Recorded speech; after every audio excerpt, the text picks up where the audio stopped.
Mato Anomalies is a neo-noir turn-based JRPG which takes place in the dystopic cyberpunk city of Mato.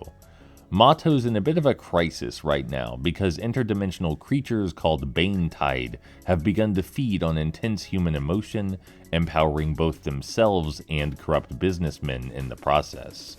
It's your job to sniff out this corruption, travel into the interdimensional layers where the Bane Tide reside, and slaughter them. Hopefully you'll make the world a better place in the process. That's the ideal anyway. I appreciate that Mato Anomalies drops you straight in the deep end, and the pacing doesn't mess around. The writing is heavily poetic, surreal, and intriguing all at once. There are some awkward bits of exposition here or there, and the game sure doesn't seem to have any idea how real detectives behave, but on average the characterization and world building are decent enough to forgive those faults.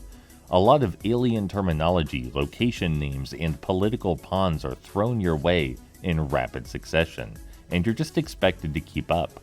This kind of stuff is my speed. I prefer when games force me to pay genuine attention at all times. And it isn't just convoluted for the sake of it either. There's some serious weight and consequence behind the depressive cyberpunk sentimentality. Things happen for good reasons. The world operates on real logic, and ludonarrative dissonance is kept relatively minimal. There's clear attention to detail in the setting and the general atmosphere.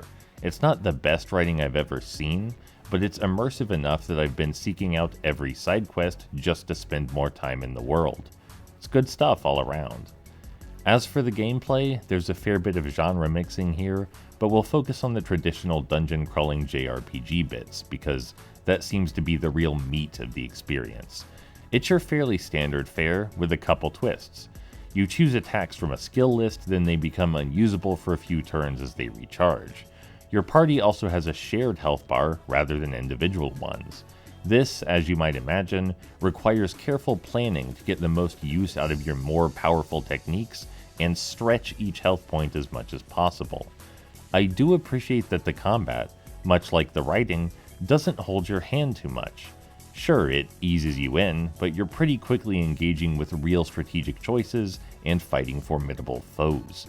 You don't have to wait 5+ hours for the game to become thoughtful or anything.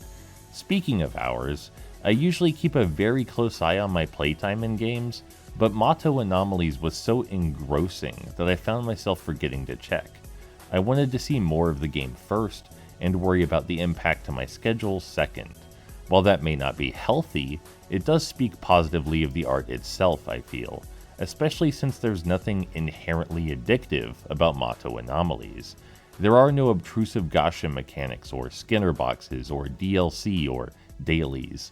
It's just a solid premise in a solid world with solid game design.